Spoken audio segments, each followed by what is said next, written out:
hello guys आं निजोम आरो नोंथांमोना नायबाय दं आंनि निजोम ब्रह्म इउट्यूब चेनेल बुहुमनि प्राय हादरफोरानो दिनै कोरोना भाइरासजों साग्लोबजानाय आरो गासैबो हादरावनो प्राय हादरावनो दिनै कोरोना भाइरासआ साग्लोबदो नाथाय कोरोना भाइरासखौ जों होबथानांगोन होबथानो नांगौब्ला जोंनि नाय बर' रायजोनि बड'लेण्ड रायजोनि गोबां सेंग्रा सिख्लाफोरा गुबुन रायजोआव खामानि मावना थायो खामानि मावहैयो आरो बेनि गेजेरजों बिथांमोना जेब्ला न'आव फैगोन अब्ला बेनि गेजेरजोंबो कोरोना भाइरासआ फैनो हागौ नङा होमबा बेनिखायनो जायफोरा दिनैनि दिनाव बा नैबे समाव न'आव फैगोन गथ' गथाय बिदा फंबाय बिब' बिनानाव सोरबा जुदि बेंगालर केलकाता मुम्बाइआव जुदि खामानि मावहैयोबा आरो बिथांमोना खामानिनिफ्राय सुटि लानानै बा आजिरा लानानै जुदि न'सिम फैदोंब्ला अब्ला नोंथाङा बेखौ थोंजोङै मेडिकेलाव ट्रिटमेन्ट खालामबानो जाबाय चेकआप खालामबानो जाबाय मा जादों मा जायाखै फिजिकेला मोजां दंना गैया सोलेरा मोजां दंना गैया लोगोसे नोंथांमोना जे सोरबा जुदि इमारजेन्सि अपारेशन दङब्ला बे बेलेग खोथा नाथाय नर्मेल अपारेशन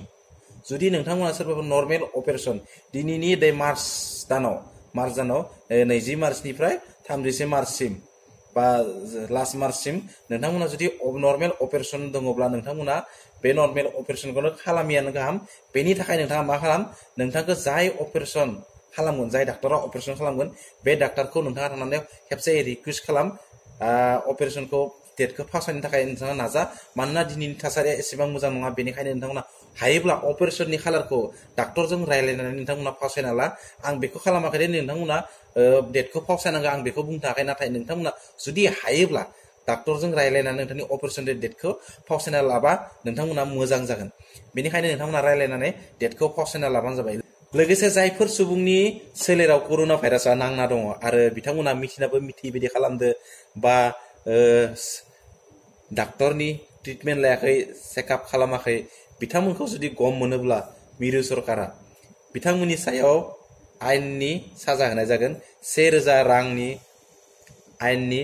मानदण्ड होनाय जागोन लोगोसे नोंथांखौ 6 बोसोर जोबथेसालियाव जोबनाबो दोननो हानाय बेनिखायनो नोंथांमोना जुदि बेफोरनिफ्राय बारग'नो थाखाय नोंथांमोना गावनो सांग्रां जा आरो बे मिरु सरकारनि आयेन जे दिनै 2020 मायथाइनि दिनै मार्च दाननि 20 खालार आरो दिनै बे आयेनखौ एनाउन्समेन्ट खालामदों आरो जायना जाया बेखौ आं उननि बाथ्रा बेखौ मिथिया नाथाय नोंथांमोना बेनि थाखाय सांग्रां जाना था 6 बोसोर जेल जानाङा जियानो जा मानो आरो नोंथांमोनखौ मोनसे रिकमेन्ड खालामनो सानो जे साजेक्सन होनो सानो जे नोंथांमोननि जाय गथ' गथाय बा गेदेर सुबुंफोराबो नोंथांमोना दुगैनायनि लेखायै नोंथांमोना जेब्ला दुगैगोन अब्ला नोंथांमोननि दुगैनाय दैयाव नोंथांमोना गामियारि ओनसोलाव निम बिलाइ गोबां मोनो आरो बे निम बिलाइखौ नोंथांमोना जे होदलाना दुगैयो अब्ला नोंथांनि जे नर्मेल जे भाइरास बिजानुफोर थायो बेफोरबो दानगारलांगोन बेनिखायनो नोंथांमोनखौ आं बेखौ होनो थाखाय खालामदों बे आंनि साजेक्सन दे आं रावनिबो साजेक्सन लायाखै बे निम बिलाइनि थाखाय नोंथांमोना बेखौ इउज खालामनो हायो आरो मोजां बाथ्रा बेयो अब्ला नोंथांमोना बुजिनो मोनबाय कोरोना भाइरासनि सायाव आरो आगोलबो बहुत भिडिअ बानायखानाय डिसक्रिप्शनाव दङ नोंथांमोना थांना नायबानो जाबाय कोरोना भाइरासनि सायाव बानायनाय भिडिअ दङ